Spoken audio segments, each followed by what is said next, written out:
Moi-même, je ne voyais aucune objection à ce que la sexualité rentre dans le domaine de l'économie de marché.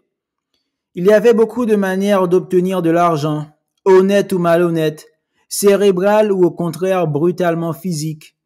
On pouvait obtenir de l'argent par son intelligence, son talent, par sa force ou son courage, ou même par sa beauté. On pouvait aussi l'obtenir par un banal coup de chance. Le plus souvent, l'argent vous venait par héritage, comme c'était mon cas. Le problème était alors reporté à la génération précédente. Des gens très différents avaient obtenu de l'argent sur cette terre. D'anciens sportifs de haut niveau, des gangsters, des artistes, des mannequins, des acteurs, un grand nombre d'entrepreneurs et de financiers habiles, quelques techniciens aussi, plus rarement quelques inventeurs. L'argent s'obtenait parfois mécaniquement, par accumulation pure, ou au contraire par un coup d'audace couronné de succès. Tout cela n'avait guère de sens, mais reflétait une grande diversité.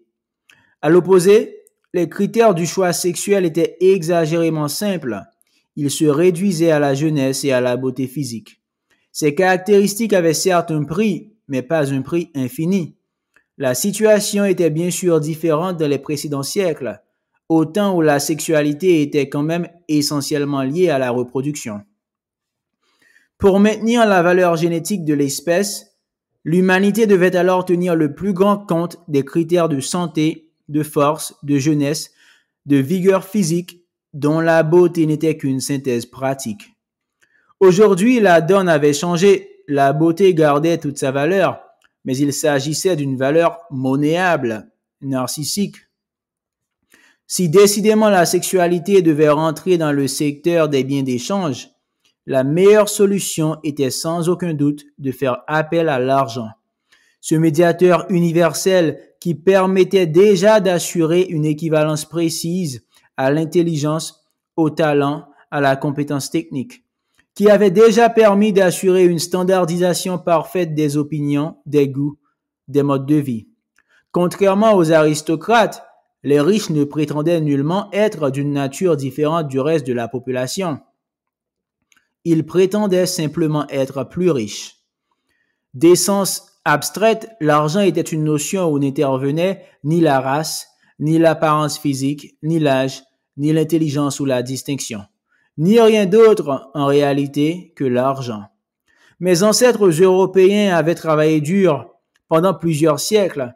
Ils avaient entrepris de dominer puis de transformer le monde, et dans une certaine mesure, ils avaient réussi. Ils l'avaient fait par intérêt économique, par goût du travail, mais aussi parce qu'ils croyaient à la supériorité de leur civilisation. Ils avaient inventé le rêve, le progrès, l'utopie, le futur. Cette conscience d'une mission civilisatrice s'était évaporée tout au long du XXe siècle.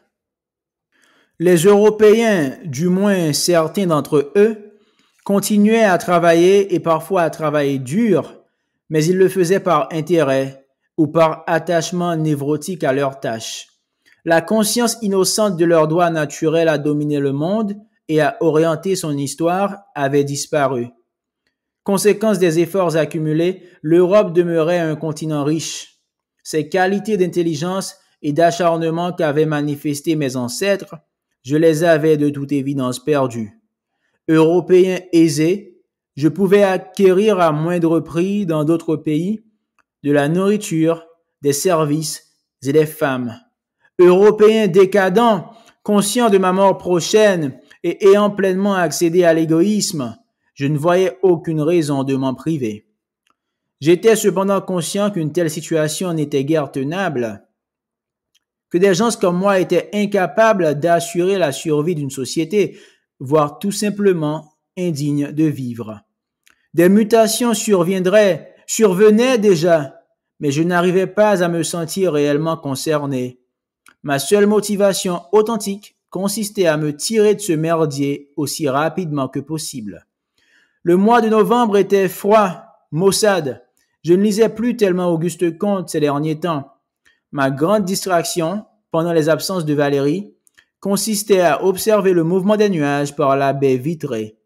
D'immenses bancs des tourneaux se formaient en fin d'après-midi au-dessus de Gentilly et décrivaient dans le ciel des plans inclinés et des spirales.